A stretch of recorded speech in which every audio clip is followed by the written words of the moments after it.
E seguimos avanzando na mañá deste martes aquí na terraza de Radio Culleredo. Falamos en clave social. Xa lles adiantábamos a semana pasada, tamén tivemos varias entrevistas tocando un pouco o tema que mañá celebrase a nivel nacional o Día do Doador ou da doadora, da persoa que doa. Un día importante, como nos decía antes de empezar a entrevista ao noso convidado de hoxe, un día no que non se ensalza tanto o feito en sí como o compromiso da persoa que neste caso doa. Falamos con Rafael Rodríguez, que é presidente de Alcer Galicia, de Alcer Coruña. Presidente, moi bons días.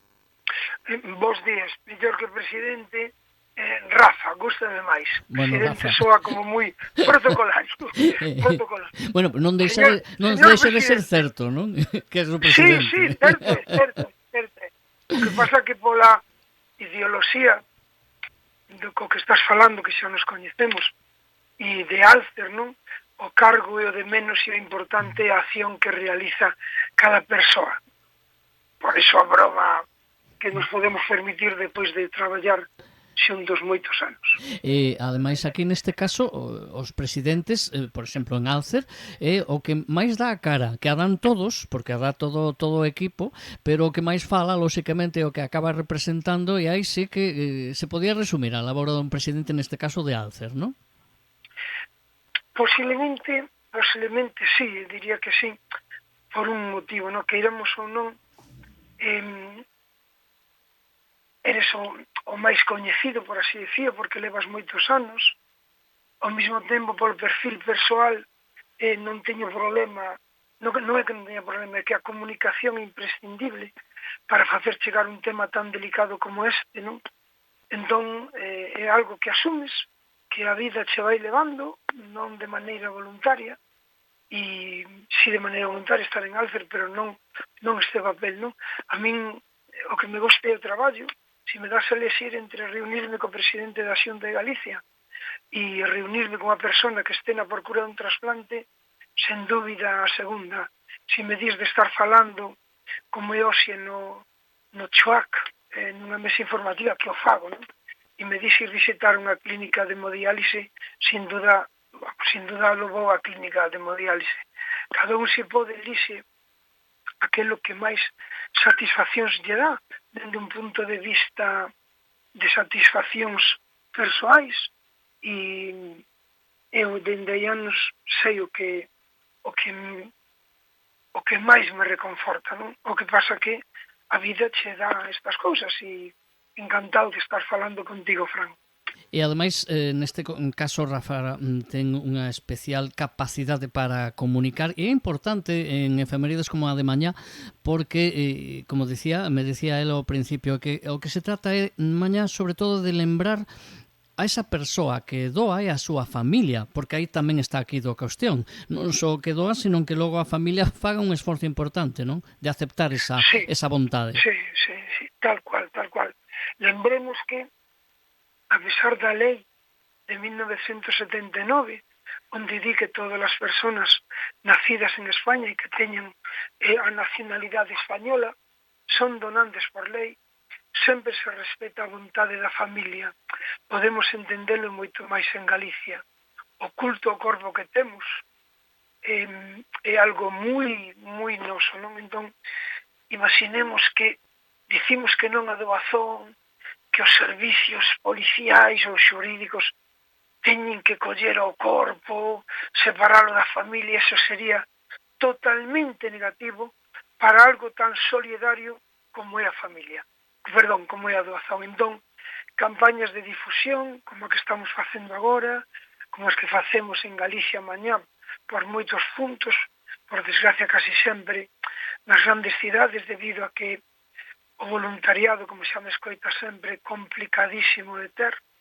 As entidades sociais temos faltas de moitas cousas, pero en primeiro lugar de persoas que colaboren, porque se deixa todo en mans das institucións públicas ou privadas, non?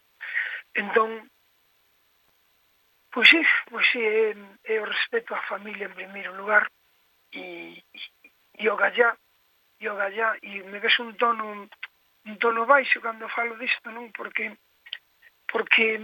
Cando unha familia di non a doazón, pode haber 8 persoas que non sigan con vida, non?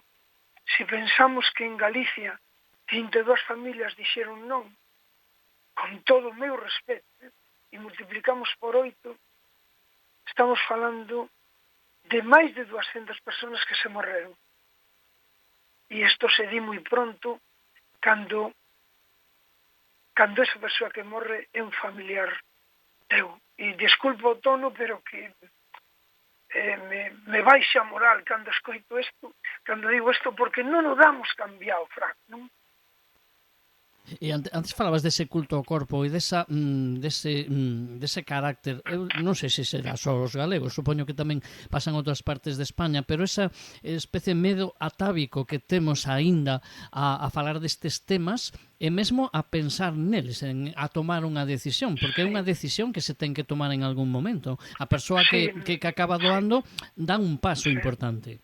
Sí, agora mesmo Galicia e España estamos rondando un 19%, estamos máis ben pareados, polo cual ese culto ao corpo estabilizouse polas novas xeneracións, non? Pero hai diferentes estudios feitos pola Facultade de Psicología de Santiago, de Valdecilla, de Madrid, e o primeiro lugar son aqueles constructos persoais, reciprocidade, empatía, solidaridade, algo que se construe por educación, e non estou falando de títulos universitarios, nin moito menos, non?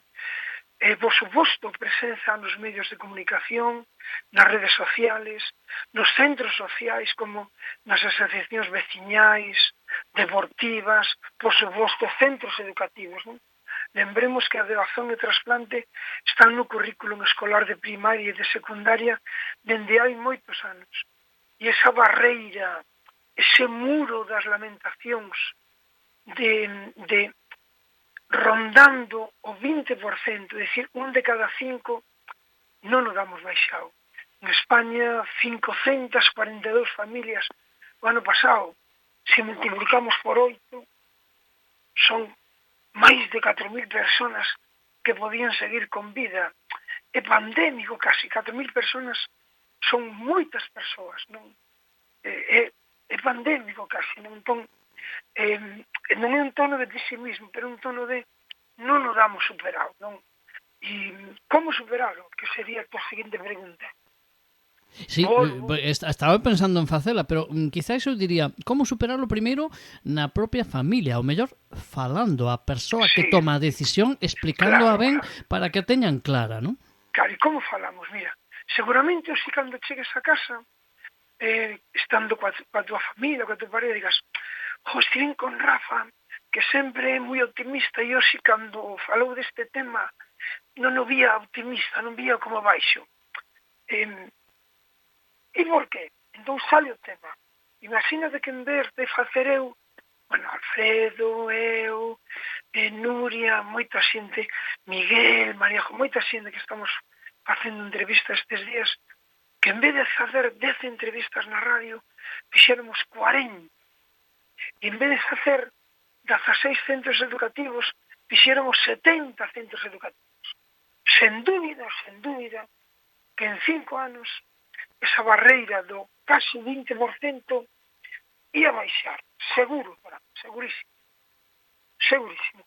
Cando vamos a un colexio, e depois temos retroalimentación do que facemos, por mediación do profesorado, moitos dos nenos, das nenas, falan na casa. E temos ese feedback porque nos veñen carné de donantes das familias, solicitude de carné de donantes, non?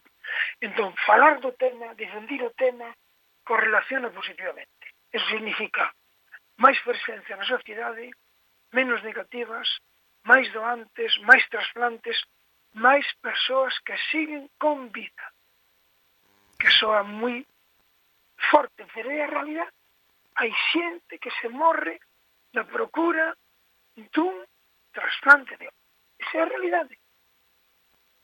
E logo, ademais, está tamén, no caso de que se fale, de que se dialogue e non haxa ese consenso na familia, se a persoa está moi decidida, tamén están as ferramentas que dá a lei, decir, que tampouco son moi coñecidas. Falamos moitas veces do testamento vital, tan importante, non? Correcto.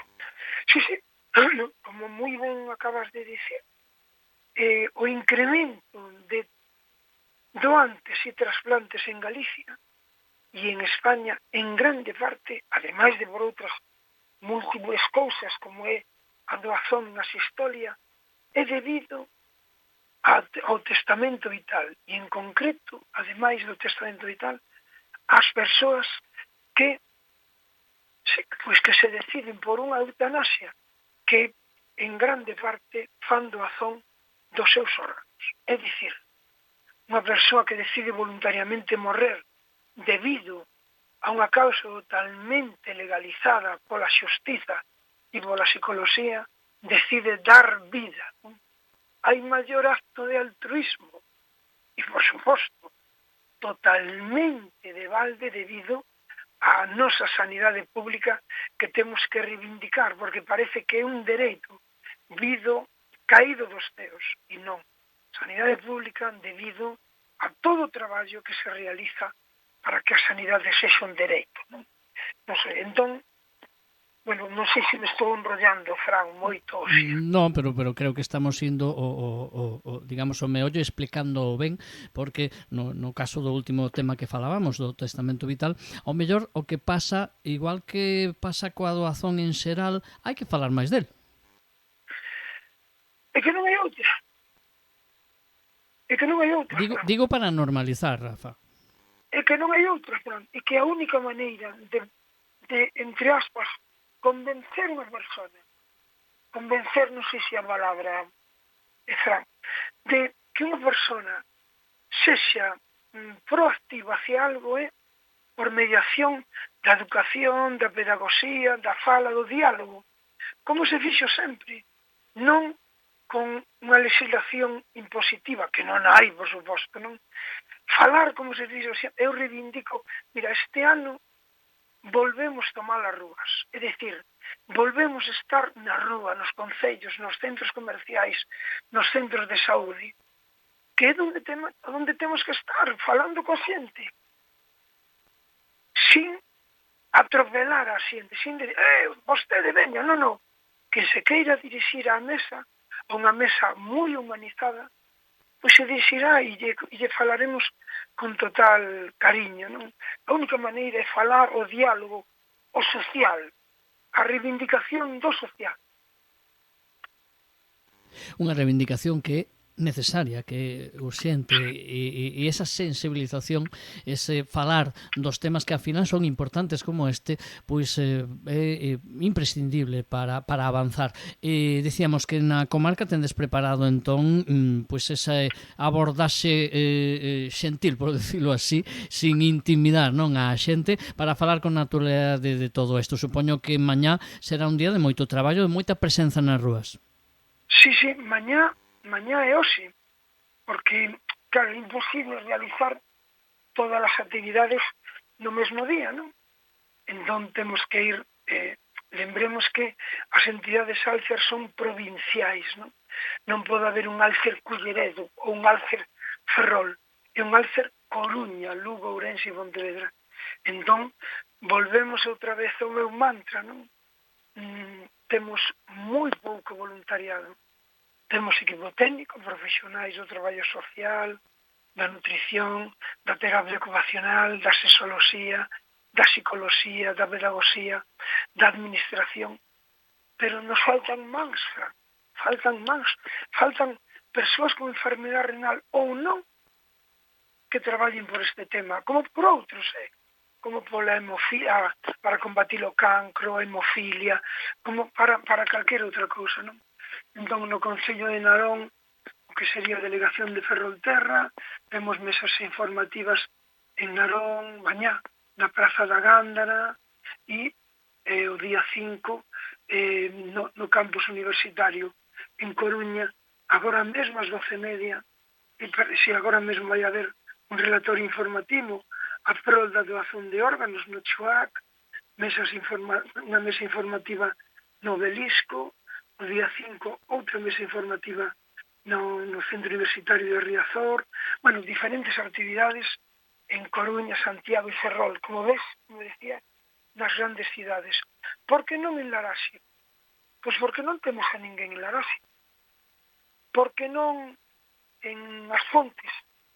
Pois porque sí que temos alguma persoa, pero por desgracia acaba de morrer, non? E isto é así, non? Entón, se a xente que nos escoita, se alguén quere traballar, colaborar cun proxecto voluntario que o único fin é promover vida, as ondas de Radio Culleredo seguro que o acollen e que nos poñen en contacto con Alcer, seguro. Pois a Rafael Rodríguez, presidente de Alcer Galicia, de Alcer Coruña, moitísimas grazas por atendernos hoxe. Deseamos todo o éxito do mundo en esta iniciativa, que o que busca é, sobre todo, falar e que nos escoiten, e que a xente que ten dúbidas as aclare, e que perdamos o medo a dar ese paso importante que é salvar as vidas de outras persoas cando pois se extingue a vida de un, digamos, prolongar a vida, que creo que pois o maior acto de amizade, de bonomía que se pode facer. Como sempre, Fran, moitas gracias, e remato coa frase de sempre: doar órganos salva ata 8 vidas. Grazas, Fran, grazas Radio Culleredo. Un saúdo, gracias.